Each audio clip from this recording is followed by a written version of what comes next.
Hello मेरे प्यारे साथियों, कैसे आप सभी लोग। आशा करते हैं आप सभी लोग स्वस्थ मस्त होंगे और अपनी तैयारी को बहुत ही अच्छे से कर रहे होंगे। तो आइए इस वीडियो लेक्चर में हम बात करेंगे जो बिहार शिक्षक भर्ती है, जिसको आप लोग बीपीएससी टीआरई 4.0 के नाम से जानते हैं, जो कि यूपी वालों के लिए और अदर स्टेट वालों के लिए बुरी खबर है। साथ में बिहार के निवासियों के लिए बहुत ही अच्छी खबर है, क्योंकि वहाँ पे 99% समझ लो डोमिसाइल लग चुका है। अब बाकी 1-2% में बाहर के लोग रहेंगे, ना के बराबर।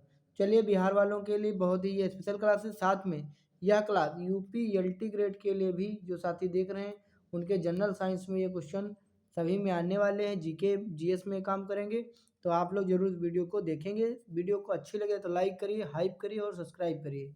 चलिए, पहला क्वेश्चन स्टार्ट करते हैं। सीजीएस प्रणाली में बल का मात्रक है। सीजीएस प्रणाली यानी सेंटीमीटर ग्राम सेकंड प्रणाली में फोर्स यानी बल का मात्रक क्या है। देखो, वैसे बल का फार्मूला होता है यमे, माने यह फोर्स बराबर क्या होता है, द्रव्यमान गुणे त्वरण। द्रव्यमान का मात्रक किलोग्राम और त्वरण का मीटर बटे सेकंड स्क्वायर होता है। तो ये हो जाता है आपका यम के एस पद्धति में मात्रक। वहीं आप एसआई मात्रक की बात करोगे तो बल का मात्रक न्यूटन होता है, और 1 न्यूटन में 10⁵ डाइन होती हैं। ठीक, तो जो सीजीएस प्रणाली में बल का मात्रक होता है वो क्या होता है, डाइन होता है। ध्यान रखेंगे, डाइन इसका होता है। पास्कल साथियों दाब का मात्रक है, जूल कार्य का मात्रक है, न्यूटन बल का एसआई मात्रक है। तो इसका राइट आंसर हो जाएगा डाइन, DYNE। चलिए बढ़ते हैं अगले प्रश्न की तरफ। अगला प्रश्न क्या है आप सभी के सामने। प्रकाश का वेग लगभग कितना होता है। तो प्रकाश का वेग वायु अथवा निर्वात में कितना होता है, 3 × 10⁸ मीटर प्रति सेकंड, या 3 लाख किलोमीटर प्रति सेकंड इसको बोला जा सकता है। और वहीं पर आप लोग देखेंगे कि वायु में कितना होगा, तो 2.98 इंटू 10⁸ मीटर पर सेकंड होगा। वहीं आप बात करेंगे जल की तो 2.25 10⁸ मीटर पर सेकंड। वही आप बात करेंगे कांच में तो 2 × 10⁸ मीटर प्रति सेकंड हो जाएगा। तो चलिए बढ़ते हैं अगले प्रश्न की तरफ। अगला प्रश्न आप सभी साथियों के सामने है। ध्वनि तरंगे किस माध्यम में सबसे तेज चलती हैं। देखिए, ध्वनि जो तरंगे होती है वो अनुदैर्ध्य तरंगे होती हैं। अनुदैर्ध्य तरंगे होती हैं, लॉन्गिट्यूडिनल वेव्स होती हैं। अनुदैर्ध्य तरंगे वो होती हैं जो ठोसों में सबसे ज़्यादा जो है ये चलेंगी। ध्वनि तरंगे किस माध्यम में सबसे तेज चलेंगी, तो ठोस में। ध्वनि तरंगे ठोस माध्यम में सबसे तेज चलती हैं, द्रव में उससे कम और गैस में उससे कम, क्योंकि ध्वनि तरंगों को चलने के लिए माध्यम की आवश्यकता होती है, जबकि प्रकाश तरंगों को चलने के लिए माध्यम की आवश्यकता नहीं होती। इसलिए प्रकाश तरंगों को अनुप्रस्थ तरंगे कहा जाता है। तो इसका राइट आंसर ठोस हो जाएगा। बढ़ते हैं अगले प्रश्न की तरफ। सॉलिड। विद्युत धारा का एसआई मात्रक क्या है। यहाँ पे देखिए, सब जगह एसआई मात्रक पूछा जा रहा है। सिस्टम इंटरनेशनल यूनिट्स, मात्रकों की अंतरराष्ट्रीय प्रणाली के बारे में पूछा जा रहा है।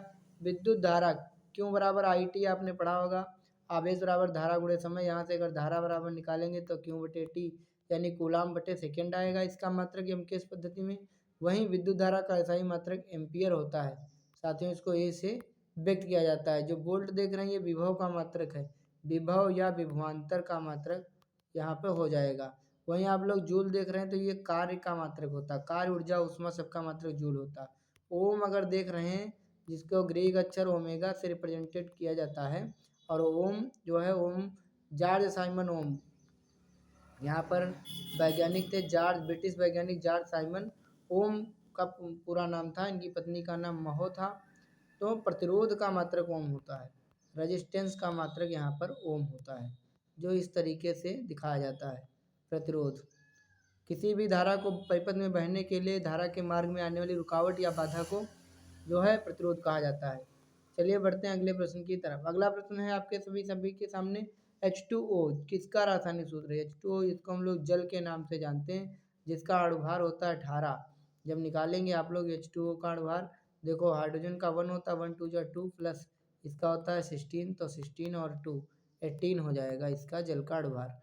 वहीं जल किसका रासायनिक सूत्र है, तो जल ये जल पानी का रासायनिक सूत्र हो जाएगा वाटर का।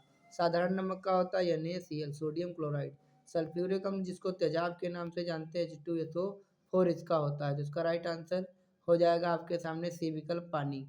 बढ़ते हैं अगले प्रश्न की तरफ। अगला प्रश्न है, लोहे का जंग लगने में कौन सी गैस सहायक होती है? लोहे में जंग लगना हो तो किसी में जंग लगती है तो वो ऑक्सीजन जिम्मेदार होती है। ऑक्सीजन केवल जीवनदायिनी है लेकिन और हर चीज़ों में नुकसानदायक ही है। लोहे में जंग लगना ऑक्सीजन, पदार्थों का सड़ना ऑक्सीजन, नाइट्रोजन वायुमंडल में 78% पाई जाती है। ध्यान रखेंगे। हाइड्रोजन जो है जिसको भविष्य का ईंधन कहा जाता है, हाइड्रोजन गैस को। हाइड्रोजन तत्व को आवारा तत्व भी कहा जाता है और हाइड्रोजन ही एक ऐसा तत्व है जो अधातु है, नॉन मेटल है, लेकिन ये धातुओं की तरफ रखा गया है। ठीक, पहले ही ग्रुप में इसको रखा गया है। अगला प्रश्न देखते हैं, NaCl का साधारण नाम क्या है? साथियों NaCl का साधारण नाम क्या है? लाइक करिएगा, वीडियो अच्छी लग रही है सब्सक्राइब कर लीजिए चैनल को और वीडियो को हाइप भी कर दीजिए। तो NaCl का साधारण नाम क्या होगा? साधारण नमक। साधारण नमक साथियों यहाँ पर राइट आंसर बी विकल्प हो जाएगा। चूना, चूना का अगर ध्यान दें तो CaCO3, कैल्शियम कार्बोनेट, चूना पत्थर, खड़िया, संगमरमर, सबका यही हो जाएगा। कास्टिक सोडा या का होता है आपका NaOH, कास्टिक सोडा इसको बोलते हैं, कास्टिक सोडा, सोडियम हाइड्रोक्साइड। मानव शरीर में विटामिन ए किसके लिए जरूरी होता है? विटामिन ए साथियों आँखों के लिए आवश्यक होता है। विटामिन ए पाया जाता है पीले फलों में, पीले फलों में विटामिन ए पाया जाता है, मछली के तेल में, यकृत में, इसमें सब में पाया जाता है। यह आँखों के लिए बहुत ही फायदेमंद होता है। हड्डियों के लिए कैल्शियम की आवश्यकता पड़ती है, विटामिन डी की आवश्यकता पड़ती है। रक्त जमने के लिए विटामिन के की आवश्यकता पड़ती है। रुधिर में थक्के जमने के लिए, जिसके रुधिर का थक्का नहीं जमता है उसके हीमोफीलिया, हीमोफीलिया नामक रोग हो जाता है, जो कि एक शाही रोग है जो सबसे पहले ब्रिटेन की महारानी के विक्टोरिया के हुआ था। ध्यान देंगे। अगला प्रश्न है, शुद्ध पानी का पीएच मूल्य क्या है? शुद्ध पानी जो होता है वो उदासीन होता है। कैसा होता है? उदासीन, जिसका पीएच मान कितना होगा? 7। कितना होगा? 7 होगा। ध्यान देंगे, ये पीएच स्केल होती है 0 से लेकर 14 तक, बीच में 7 आता है तो 7 जिसका पीएच मान होता है उसको उदासीन कहते हैं, विलेन, और जिसका 7 से कम उसको अम्लीय, एसिडिक, और जो 7 से ज़्यादा उसको क्षारीय कहा जाता है। ध्यान रखेंगे यहाँ पर। लेंस की क्षमता का सही मात्रक क्या होता है? लेंस की क्षमता का सही मात्रक साथियों डायोप्टर होता है। लेंस की क्षमता पावर ऑफ लेंस 1/f, ये इसका फार्मूला होता है। और ये ज्योति कैंडिला जो है ये ज्योति तीव्रता का मात्रक है, ज्योति तीव्रता का मात्रक कैंडिला होता है। वहीं रेडियन जो है आपका कोण का मात्रक रेडियन होता है। कोण का मात्रक, ये पूरक मूल राशियां हैं, पूरक मूल मात्रक है ये। कोण का मात्रक रेडियन, वहीं घन कोण का मात्रक, घन कोण का मात्रक स्टेरेडियन होता है, स्टेरेडियन याद रख लेंगे। एंगस्ट्राम, एंगस्ट्राम दूरी का मात्रक होता है। एक एंगस्ट्राम में 10⁻⁻10 मीटर होता है, जो कि परमाणु की त्रिज्या है। जो कि किसकी त्रिज्या है? परमाणु की त्रिज्या भी 10⁻⁻10 होती है। नाभिक की त्रिज्या की बात करेंगे तो 10⁻15 मीटर होती है, जो कि एक फर्मी के बराबर होती है, 10⁻15 मीटर। चलिए बढ़ते हैं अगले प्रश्न की तरफ। विद्युत बल्ब का तंत्र किस धातु का बना होता है? विद्युत बल्ब का तंत्र जो है टंगस्टन धातु का बना होता है, जो W से हम लोग इसको प्रदर्शित करते हैं। वहीं लोहा, लोहा तो आप लोग जानते हैं इसका प्रतीक Fe होता है। तांबा कापर होता है, तांबे पर हरे रंग की परत चढ़ती है जब संक्षारण होता है। तांबे के तार बिजली में प्रयोग किए जाते हैं। नाइक्रोम, नाइक्रोम का प्रयोग कहाँ होता है? नाइक्रोम का तार होता है प्रयोग भैया आपका प्रेस में, विद्युत इस्त्री में नाइक्रोम का तार इस तरीके से लगा होता है, तो वहाँ पर इसका प्रयोग जो है किया जाता है। चलिए बढ़ते हैं अगले प्रश्न की तरफ। समुद्र तल की गहराई ज्ञात करने के लिए साथियों, समुद्र तल की गहराई ज्ञात करने के लिए समुद्री जहाज में किस विशेष तकनीक का प्रयोग किया जाता है? तो उसका प्रयोग किया जाता है sonar, sound navigation and ranging, sound navigation and ranging या रैंगिंग के नाम से इसको जाना जाता है।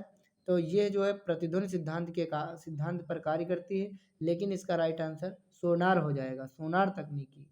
ठीक, लेजर, लेजर, लेजर का भी प्रयोग किसके लिए किया जाता है? दूरियों को नापने के लिए, जैसे सूर्य से चंद्रमा की दूरी, पृथ्वी से चंद्रमा की दूरी को नापने के लिए।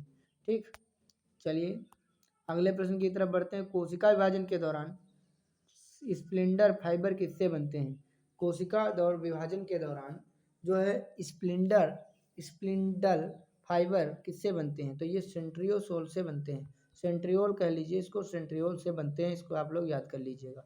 माइटोकॉन्ड्रिया की बात करें, इसको power house of the cell कहते हैं, power house of the cell यानी कोशिका का ऊर्जा गृह कहते हैं। इसका अपना डीएनए भी होता है। ठीक, राइबोसोम, राइबोसोम को क्या कहा जाता है? प्रोटीन फैक्ट्री, प्रोटीन फैक्ट्री भी इसको कहा जाता है राइबोसोम को। राइबोसोम दो प्रकार के होते हैं, 70S और 80S प्रकार के। ये प्रोकैरियोटिक कोशिकाओं में पाए जाते हैं 70S सेडिमेंटेशन गुणांक, और इधर 80S पाए जाते हैं यूकैरियोटिक कोशिकाओं में। कोशिका का सुसाइड बैग, सुसाइड बैग या आत्महत्या की थैली, आत्महत्या की थैली किसको कहा जाता है? Suicide bag of the cell, तो किसको कहा जाता है? तो लाइसोसोम, लाइसोसोम को आत्महत्या की थैली कहा जाता है। वहीं बात करें माइटोकॉन्ड्रिया को कोशिका का ऊर्जा गृह कहा जाता है, पहले ही बताया। इसका खुद का अपना डीएनए होता है, तीन चीज़ों का अपना डीएनए होता है, एमएनसी माइटोकॉन्ड्रिया, न्यूक्लियस, नाभिक और क्लोरोप्लास्ट। साथ में देखेंगे राइबोसोम, फिर से आ गया को प्रोटीन फैक्ट्री इसको कहा जाता है। बर्फ का गलनांक कितना होता है? बर्फ कितने डिग्री पे गलता है? बर्फ का गलनांक कितना होता है? 0 डिग्री सेल्सियस। बर्फ का गलनांक होता है 0 डिग्री सेल्सियस। तो इसका राइट आंसर हो जाएगा 0 डिग्री सेल्सियस। और साथ में 0 डिग्री सेल्सियस को ही कहा जाता है 273.15 केल्विन। तो ये दोनों आंसर सही, इसलिए इसका राइट आंसर हो जाएगा मोर उपयुक्त में से एक से अधिक, more one of the above. ठीक, जब कोई ठोस पिघलता है तो उसका तापमान क्या होता है? जब कोई ठोस साथियों पिघलता है, मेल्ट होता है, तो उसका तापमान क्या रहता है? देखो, पिघलने के लिए गुप्त ऊष्मा की आवश्यकता होती है, लाइटेंट हीट की ऊष्मा की आवश्यकता होती है, लेकिन टेम्परेचर में कोई चेंज नहीं रहता है, सेम रहता है, तापमान वही रहता है साथियों, तापमान वही रहेगा। प्रकाश की किरण का प्रकीर्णन कहलाता है जब प्रकाश किसी छोटे छोटे कणों में से होकर गुजरता है और वो फैल जाता है, तो प्रकाश का प्रकीर्णन कहलाता है। और ये कहलाता है टिंडल प्रभाव।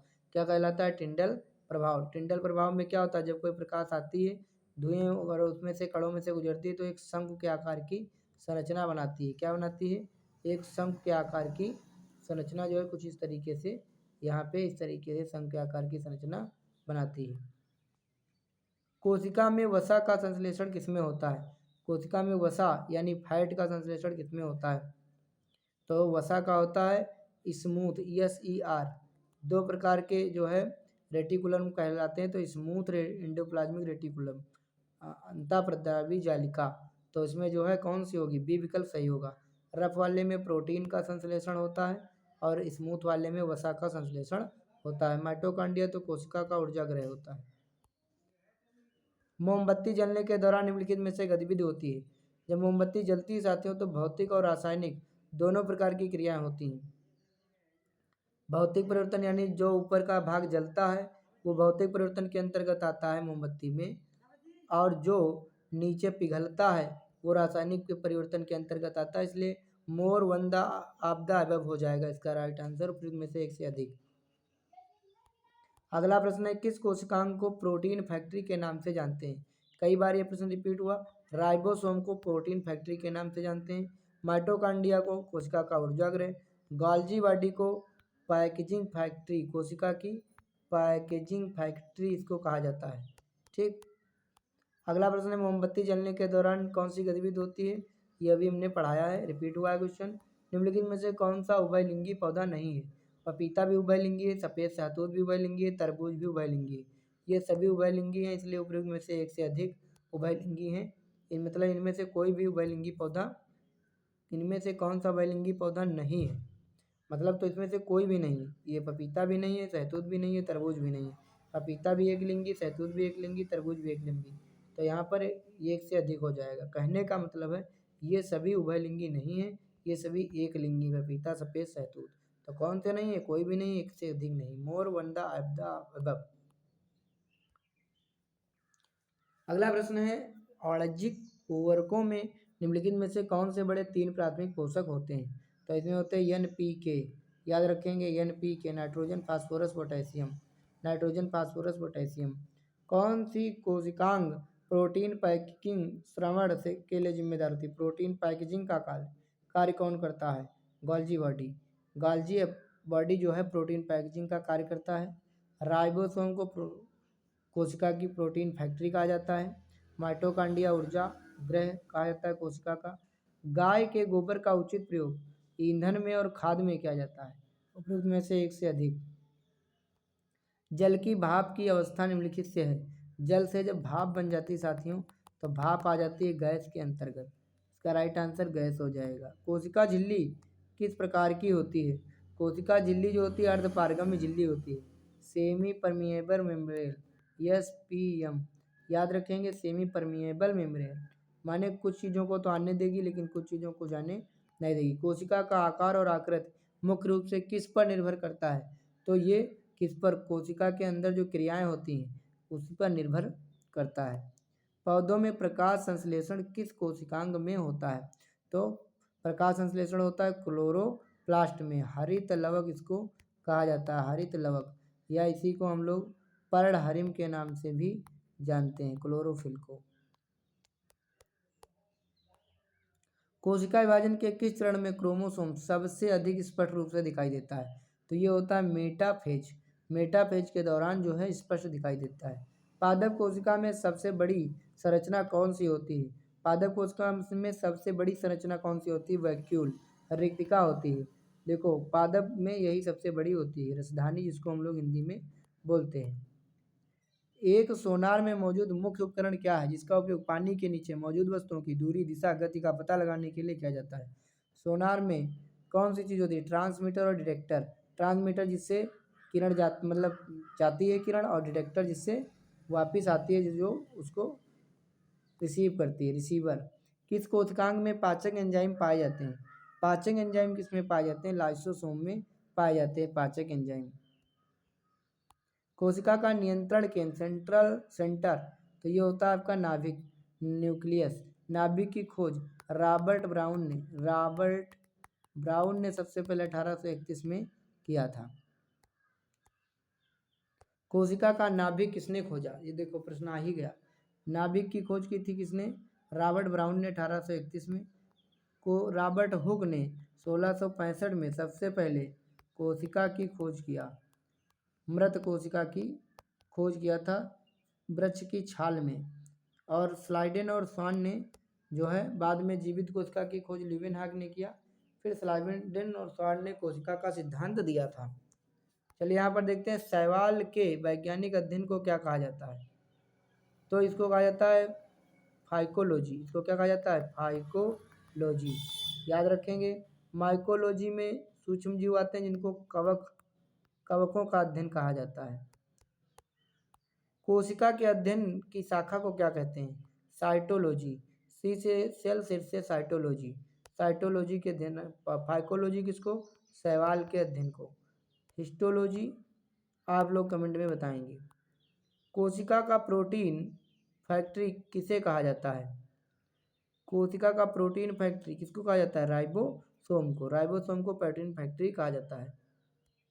गाल्जी बॉडी को पैकेजिंग कहा जाता है, पैकेजिंग फैक्ट्री। निम्नलिखित में से कौन से पौधों के स्थायी ऊतक हैं?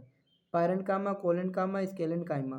कौन से पौधों के स्थायी ऊतक हैं बताओ?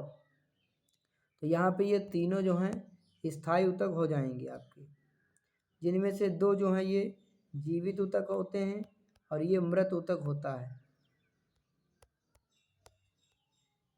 सरल ऊतक के अंतर्गत आते हैं तीनों। जटिल ऊतक के अंतर्गत कौन आते हैं? जाइलम और फ्लोएम।